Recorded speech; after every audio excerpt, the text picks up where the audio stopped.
Hello hi guys, ಎಲ್ಲರೂ ಹೀಗಿದ್ದೀರಾ? ನಾನು ಅಷ್ಟರಿಂದ video ಮಾಡೋಕ್ಕಾಗಿಲ್ಲ, ಸಾರಿ. ಸ್ವಲ್ಪ ಕೋಲ್ಡ್ ಆಗಿಬಿಟ್ಟಿದ್ದು, ಹುಷಾರಿಲ್ಲ. ನನ್ನ ವಾಯ್ಸಲ್ಲೂ ಕೂಡ ಇವಾಗ ಗೊತ್ತಾಗ್ತಿದೆ. Very good morning.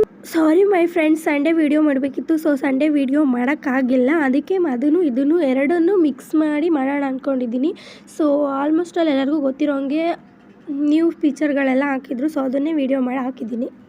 So guys, welcome to my channel, please subscribe ಅಂತ ಹೇಳ್ತಾ ಇವತ್ತಿನ ನನ್ನ ಟಾಪಿಕ್ ಬಂದು, ನಾನು ಇವತ್ತು ಕೊಳ್ಳೇಗಾಲದಲ್ಲಿರೋ ಕುರುಬನಕಟ್ಟೆ ದೇವಸ್ಥಾನಕ್ಕೆ ಹೋಗೋಣ ಅಂತ ಹೋಗ್ತಿದ್ದೀನಿ. ಆಲ್ಮೋಸ್ಟ್ ಅಲ್ಲಿ ನಾನು ಬರಬೇಕಾದ್ರೆ ವೀಡಿಯೋ ಮಾಡಬೇಕಾಗಿತ್ತು, ಬಟ್ ಮಾಡಿಲ್ಲ. ಇದು ಕೊಳ್ಳೇಗಾಲ ರೋಡು. ನಾವು ಬಸ್ ಸ್ಟ್ಯಾಂಡ್ ಹತ್ರ ಹೋಗಿಲ್ಲ, ಇನ್ನೂ ಪೂರ್ತಿ ಬಸ್ ಸ್ಟ್ಯಾಂಡ್ ಹತ್ರ ಹೋಗೇ ಇಲ್ಲ. ಗೌರ್ಮೆಂಟ್ ಆಸ್ಪತ್ರೆ ಹತ್ರ ಇಳಿದು ಅಲ್ಲಿ ಆಟೋ ಸ್ಟ್ಯಾಂಡ್ ಕಾಣಿಸ್ತೈತಾ, ಅಲ್ಲ ಆಟೋ ಸ್ಟ್ಯಾಂಡ್ಗೆ ನಾವು ನಡ್ಕೊಂಡು ಹೋಗ್ತಿದ್ದೀವಿ ಗೈಸ್. ಸೊ ಗೈಸ್, ಆಟೋ ಸ್ಟ್ಯಾಂಡ್ಗೆ ಹೋಗ್ಬಿಟ್ಟು ಅಲ್ಲಿಂದ ಆಟೋದವ್ರು ಕೇಳಿದ್ವಿ, ಅವ್ರು ಕರ್ಕೊ ಹೋಗ್ತೀನಿ ಅಂತ ಅಂದರು. ಸೊ ನಾವು ಅಲ್ಲಿ ಪೂರ್ತಿ ಹಿಂದ್ಗಡೆ ಕುತ್ಕೊಂಡು ಹೋಗಿದ್ದು, ಅದಕ್ಕೆ ವೀಡಿಯೋ ಮಾಡೋಕ್ಕಾಗಿಲ್ಲ ಅದರಿಂದ. ಸೊ ಹಂಗೂ ಹಿಂಗೂ ಕುರುಬನಕಟ್ಟೆಗೆ ಬಂದು ಸೇರಿದ್ದೀವಿ. ಮಾಮೂಲಿ ಸ್ಲಿಪ್ಪರೆಲ್ಲ ಬಿಟ್ಬಿಟ್ಟು ಕೈಕಾಲು ಮುಖ ತೊಳ್ಕೊಂಡು ಸಾಮಾನೆಲ್ಲ, ಪೂಜೆ ಸಾಮಾನು, ದಡ ಸಾಮಾನೆಲ್ಲ ತೊಗೊಂಡು ಹೋಗ್ತಿದ್ವಿ. ಅಲ್ಲೆಲ್ಲ ಅಂಗಡಿ ಜಾತ್ರೆ ಥರ, ಅದು ಜಾಸ್ತಿ ಜೋರಿಲ್ಲ, ಮೀಡಿಯಮ್ಮಾಗೆಲ್ಲ ಹಾಕ್ಕೊಂಡು ಎಲ್ಲ ಚೆನ್ನಾಗಿ ಮಾಡ್ತಿದ್ರು.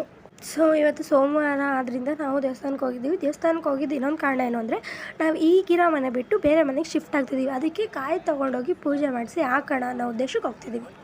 ಸೊ ಮತ್ತು ಇನ್ನೊಂದೇನೆಂದರೆ, ಯಾರೇ ದೇವಸ್ಥಾನಕ್ಕೆ ಹೋಗಿದ್ದೀರಾ ಅನ್ನೋದನ್ನು ಕಮೆಂಟ್ ಮಾಡಿ, ಮತ್ತು ಯಾರ ಜೊತೆ ಹೋಗಿದ್ದೀರಾ ಅನ್ನೋದನ್ನು ಕಮೆಂಟ್ ಮಾಡಿ ಮರಿಬೇಡಿ.